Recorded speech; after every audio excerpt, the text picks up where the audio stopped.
Bonjour à tous, ici Patrice Roy du site de formation lecompagnon.info avec une autre formation parmi la série de formations qui explique les requêtes d'Access. Alors maintenant, on est rendu à la question numéro 13. Et dans ce cas-ci, on veut afficher combien d'années de service à chaque employé de l'entreprise. Et dans ce cas-ci, c'est encore une fois, on va utiliser une requête avec un champ calculé. Et on va regarder encore une fois les fonctions de type date et heure. Et on va utiliser quelques-unes des fonctions qui sont là. Et le générateur d'expression encore une fois. On veut afficher quoi? Le nom et le prénom et le nombre d'années de service de chacun des employés. Et si vous le désirez, vous pouvez aussi télécharger le fichier d'Access qui est sur lecompagnon.info/démo. Et si vous avez accès à Access, vous pouvez ensuite ouvrir la requête, ouvrir la table, écrire votre propre requête, faire l'exercice comme on le fait en ce moment. Alors maintenant, allons à Access. Et on commence toujours en allant sous l'onglet Créer et choisir Création de table. Comme toujours, on a le choix entre choisir parmi la liste des tables, des requêtes ou la liste de tous les tables et requêtes qui sont disponibles. Mais dans ce cas-ci, tout ce que j'ai besoin, c'est la liste des employés de l'entreprise. Je vais appuyer sur Ajouter. Cette table est ajoutée à ma requête et je pourrais, si je voudrais, choisir d'autres tables, d'autres requêtes. Mais n'oubliez pas que si vous avez plusieurs tables ou requêtes, ils doivent être reliés d'une façon directe ou indirecte l'une à l'autre. Vous ne pouvez pas avoir une table ou une requête qui est seule en plus des autres tables et requêtes reliées. Sinon, ça va créer des conflits à Access.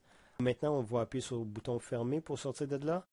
Et on pourrait toujours afficher la table et l'ajouter, mais on ne le fera pas ici. J'agrandis la liste des champs.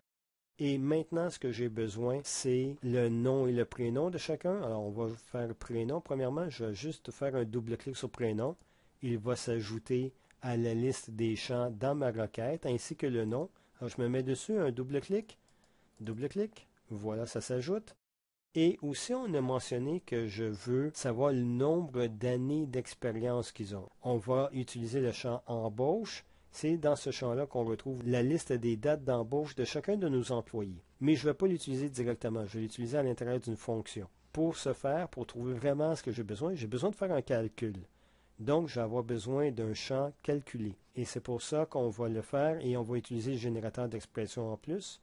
Je m'en vais au bas ici parmi la liste des champs et je vais créer mon propre champ calculé.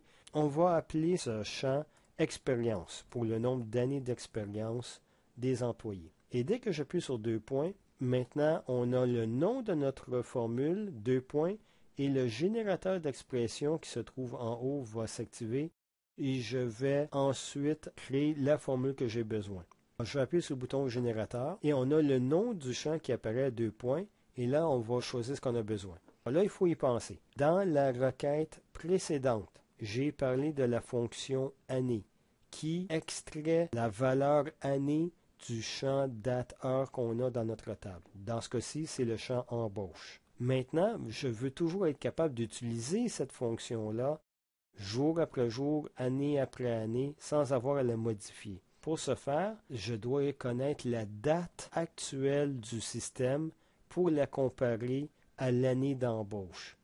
Et on va faire une soustraction des deux. Alors, je vais aller voir la liste des fonctions, fonctions intégrées, et je sais que j'ai besoin de catégorie date-heure. Et je vais commencer avec la fonction année. Je fais un double-clic sur année, et comme j'ai mentionné, à chaque fois que vous allez voir l'élément EXPR, c'est à vous à le supprimer. Je ne sais pas pourquoi le générateur d'expression ajoute cet élément. Il le fait constamment. C'est une erreur et il faut s'en débarrasser. Alors, on le choisit, on appuie sur la touche supprime sur le clavier et on le fait disparaître. Bon, ensuite, je mets mon curseur à l'intérieur de mes parenthèses et c'est là qu'on a besoin des arguments ou des paramètres pour faire fonctionner la fonction qu'on a ici, ce qui est année. Dans ce cas-ci, j'ai besoin d'un champ type date-heure. J'ai mentionné la date actuelle du système. Et c'est pour ça que je retourne dans la liste des fonctions. On a la fonction date ici. Et si vous regardez dans la description, renvoie un variant de type date concernant la date du système actuel. La date actuelle qui est dans l'ordinateur. Je vais le choisir. Je vais faire un double-clic. Elle est intégrée. Alors, on a une fonction à l'intérieur d'une fonction. La fonction date qui est à l'intérieur ici va trouver la date qui est affichée dans l'ordinateur et la fonction année va extraire l'année de cette date pour me donner ce que j'ai besoin. Que ce soit 2015, 2016, 2017, 2341, quel que ce soit, ça va me donner la date que j'ai besoin. Il me reste maintenant à appuyer sur moins. J'appuie sur un espace. Et ensuite, ça va me donner un chiffre.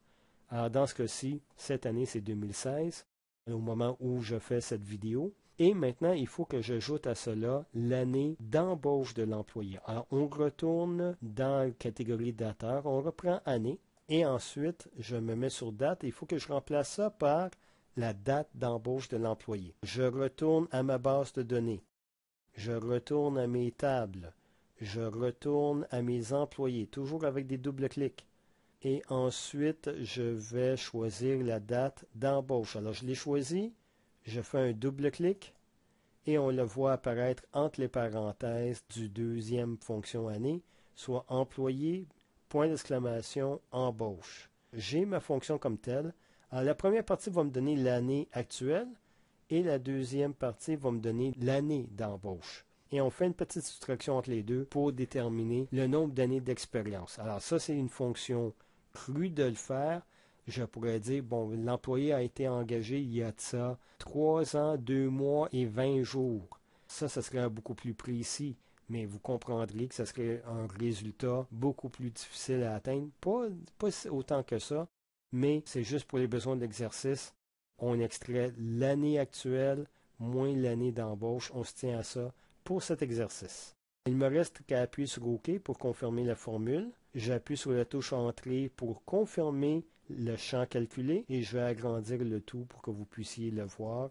Alors, on voit expérience, année de la date actuelle, moins l'année de la date d'embauche. Et ça va me donner le résultat que je veux. Je vais maintenant afficher le résultat. Alors, voyez-vous, Roger Lepage, ça fait maintenant 14 ans qu'il est dans l'entreprise. Denis Lambert aussi. Éric Gendron, Roger Dubuc, Élise Lavigueur et Paul Gendron. Ça fait seulement 13 ans qu'ils sont dans l'entreprise. Voici comment on peut utiliser les champs calculés avec année pour trouver le résultat. Il ne me reste qu'à sauvegarder le tout.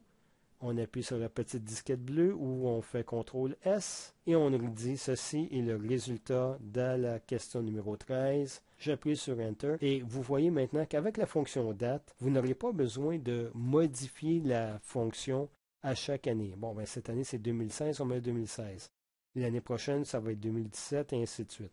La requête va se baser sur la date de l'ordinateur en tout temps et on n'aura pas besoin de le reprendre. Là-dessus, on a terminé cette question et on pourra passer à la prochaine.